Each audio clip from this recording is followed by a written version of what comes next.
Oke, bismillahirrahmanirrahim. Assalamualaikum warahmatullahi wabarakatuh. Anak-anakku sekalian, kita akan mencoba mereview kembali pelajaran kita yang akan kita keluarkan pada ulangan akhir semester nanti. Ini adalah, kalau kita ketahui, adalah merupakan persamaan linear satu variabel, ya. Dan ini sangat bermanfaat pada misalkan korelasinya dengan materi fisika, materi kimia, dan sebagainya. Nah, ini adalah suatu persamaan linear satu variabel adalah 10 lebih besar atau sama dengan Y, maka harga Y adalah berapa, begitu kan? Ini sangat bermanfaat kalau seandainya nanti kalian misalkan pada fisika F sama dengan MA, begitu kan? Suatu gaya itu adalah massa dikali kecepatan. Nah, misalkan massanya 10 dan mempunyai kecepatan 5, ya, maka supaya benda ini bisa bergerak, berapa kira-kira gaya yang harus diperlukan? Ini adalah 50, maka dia minimal harus 50, F-nya itu sama dengan 50. Kalau sama dengan 50, maka masih berhenti. Maka harus lebih besar daripada F-nya, harus lebih besar dari atau sama dengan 50. Gitu ya. Nah, baru dia bisa bergerak. Nah, ini adalah persamaan linear satu variabel, tapi sangat bermanfaat pada perhitungan-perhitungan fisika dan sebagainya. Misalkan lagi dalam kimia, suatu kekentalan suatu zat itu adalah mol per liter, kan begitu? Nah, kalau seandainya ini adalah molnya itu 1 dan dalam 1 liter, maka dia mempunyai kekentalan 1 M. Kalau seandainya M-nya itu 1, ya, terus kemudian ini kita mendapatkan itu X, ya, berapa? Kalau dalam 1 liter, ya, maka bisa dipastikan L-nya 1 dikali L 1, maka X-nya adalah 1 mol. Begitu ya. Kalau di sini 0,5, nah ini adalah bisa dicari. Nah, maksud saya ini adalah persamaan linear satu variabel yang bisa dimanfaatkan oleh dengan masalah-masalah yang perhitungan sederhana. Gitu ya. Ini adalah persamaan yang kita pelajari pada yang dulu, ya. Kemudian kita juga kita belajar tentang gradien. Ini kan gradien ini, ya. Gradien bisa dilambangkan mencari persamaan garisnya, ya. Kita tahu bahwa ini barannya adalah sebuah garis bilangan, ya, melalui titik pusat. Anggaplah ini titik pusatnya, kita gariskan, ya. Terus kemudian lagi titik pusatnya, ya, dia melalui 2,2, ya, 2,2. Kita pindahkan saja yang ini, kita kesinikan, ya, atau ini yang rada ke sini, oke, di tengah-tengah, sehingga kita tahu bahwa ini adalah titik 2 min 2, ya. Ini 1, 2 ke sini dan min 2-nya ke bawah. Kalau ini berarti min 2 dan sini. Ini adalah titiknya. Melalui titik pusat ini. Oke, ya. Nah, kalau misalkan 2 ini kita hubungkan, ya. Kita hubungkan, maka gradiennya adalah kita bisa cari, ya kan? Gradien adalah ini Y dibagi X, gitu kan? Maka Y-nya adalah 2, dibagi min 2. Gradiennya adalah sama dengan min 1. Nah, ini adalah persamaan garis yang melalui titik pusat dan min 2,2. Nah, ini adalah masalah gradien ya. Misalkan gradien lagi suatu M-nya sama dengan berapa? Jika suatu garis itu melalui titik A yaitu 0,3 dan titik B itu adalah 3,3 begitu ya. Maka gradiennya berapa? M-nya. Gitu. Nah, kita lihat kalau misalkan ini berarti 0,3 itu berada di sini. Gitu ya. Di sini 0,3 dan 3,3. 1 2 3. 1 2 3 berada di sini. Maka gradiennya adalah garisnya adalah lurus. Itu ya. Nah, kalau misalkan garisnya lurus berarti gradiennya berapa? Gradiennya adalah Y M sama dengan Y per X.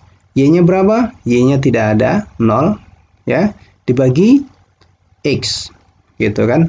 Dia tidak ada ke atas, tidak ke bawah jadi 0, maka gradiennya adalah 0. Ya, gradiennya adalah 0.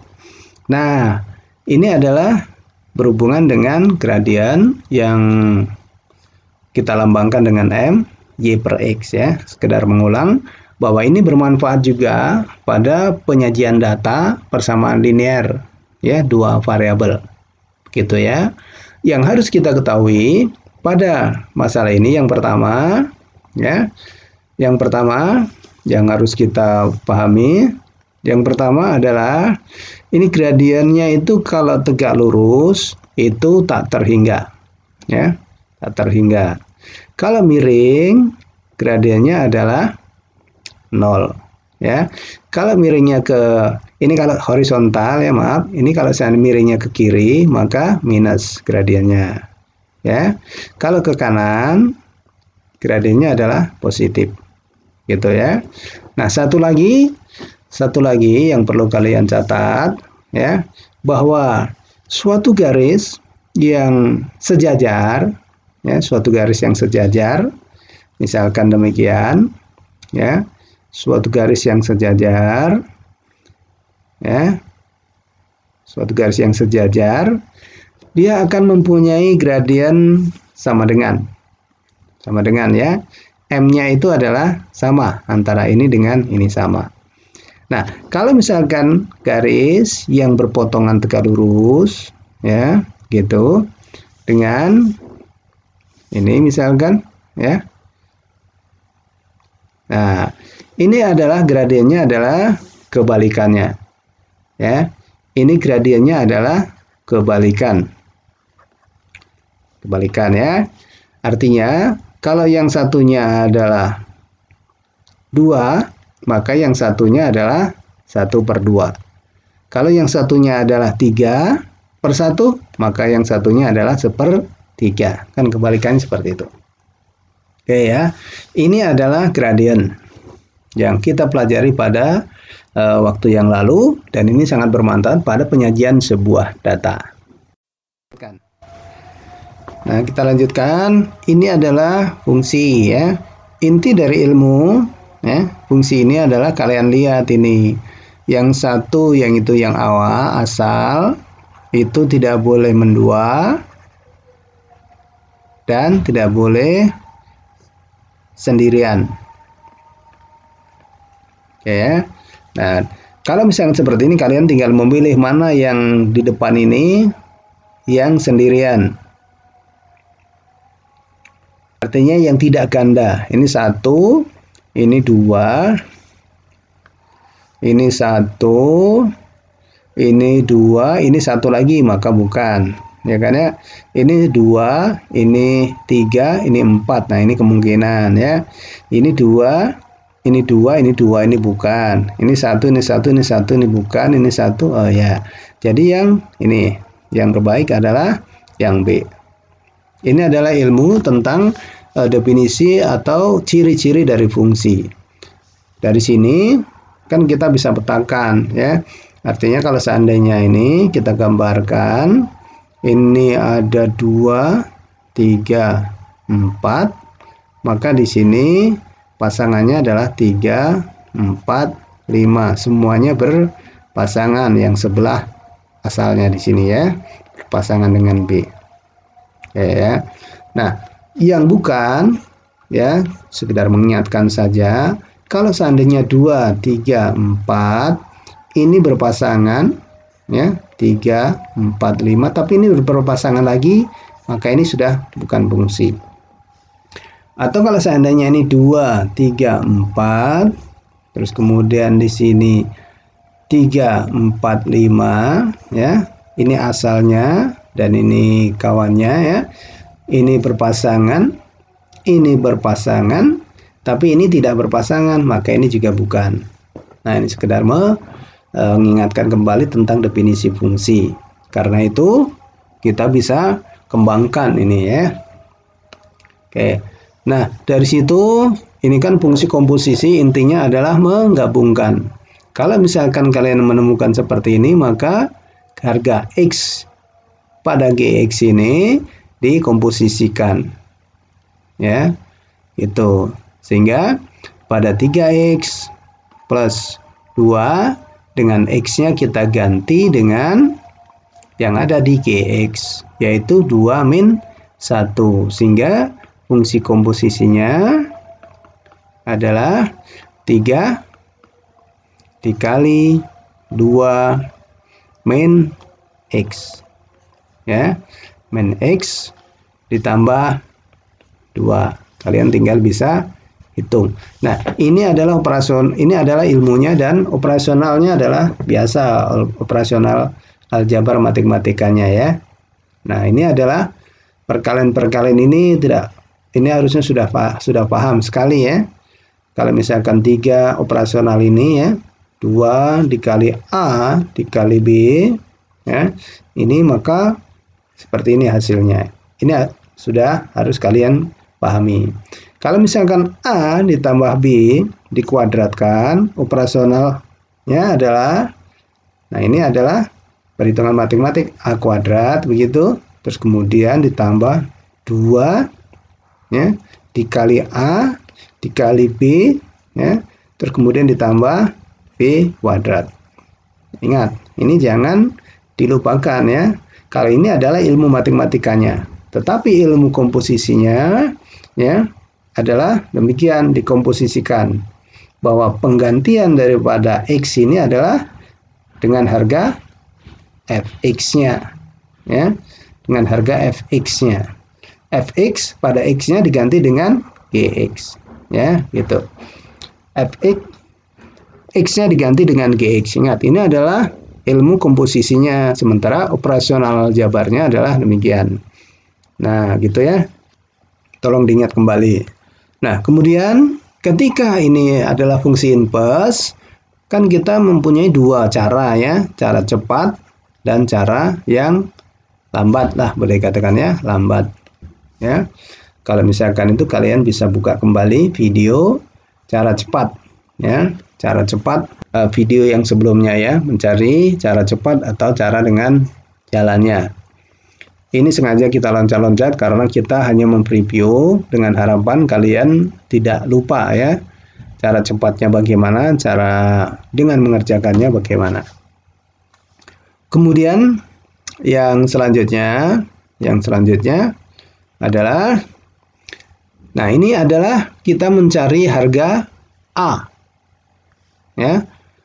Ya, kalau ini kita bisa dapatkan dengan perhitungan ya. Ini adalah Fx dan ini Gx, sementara ini adalah komposisi dan ini komposisi, mempunyai harga yang sama. Ini adalah pengembangan ilmu komposisi.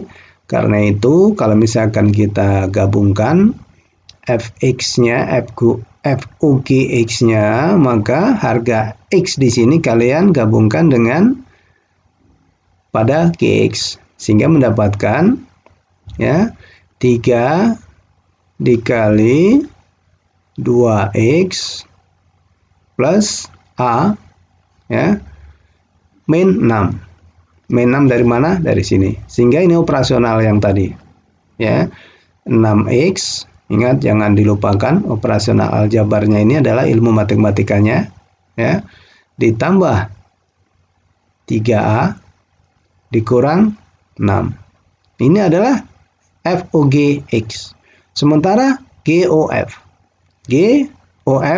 X. Kebalikannya, maka yang ini kalian gantikan pada X. Sehingga menjadi 2, ya, dikali X-nya kalian ganti dengan ini 3X min 6 masih ditambah A. Gitu ya.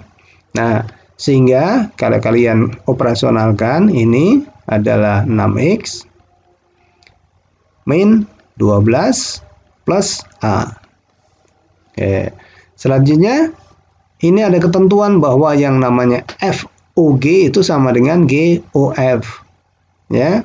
FOG-nya yang ini, GOF-nya yang ini, sehingga menjadi 6X plus 3A min 6 itu sama dengan 6X min 12 plus A.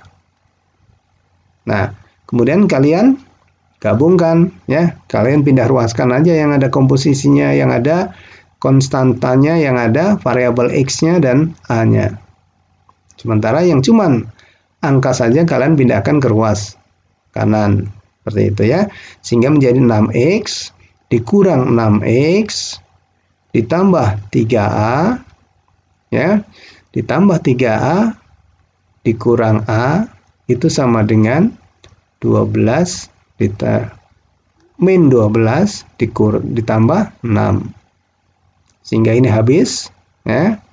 Menjadi ini dikurangkan menjadi 2A itu sama dengan min 12 ditambah 6 jadi min 6. Maka A-nya adalah min 3. Nah, gitu ya. A-nya adalah min 3. Ini adalah pengembangan daripada ilmu komposisi yang menuntut kita untuk jeli dalam mengerjakan operasional aljabar. Gitu ya. Jadi matematika bisa diterapkan di fisika, di kimia, tapi khusus itu dalam perhitungan matematika ada ilmu-ilmu matematika yang harus kita kuasai. Salah satunya adalah operasional seperti ini. Oke, itu ya. Oke. Selanjutnya, nah, ini adalah fungsi mencari fx dari, ya, mencari fx dari gx fx, ya, dan gx yang sudah diketahui. Nah, ini adalah caranya. Kalian bisa lihat di YouTube ini, kalian catat, ya, bagaimana caranya. Gitu ya. Jadi semuanya ini ada kaitannya, ya. Jadi materi kita itu sebenarnya cakupannya sangat gampang, ya. Kalau kita bisa mengidentifikasi inti dari ilmu yang akan kita raih. Yang pertama adalah ada korelasinya, baik itu persamaan linear satu variabel, kemudian operasional aljabar yang itu kita harus ketahui karena itu adalah bagian dari ilmu matematikanya. Oke ya. Oke, setelah ini kita akan coba latihan beberapa soal yang saya ambil untuk latihan seperti e-learning yang kemungkinan besar akan keluar pada soal-soal ulangan harian pada minggu berikutnya. Silakan dicoba.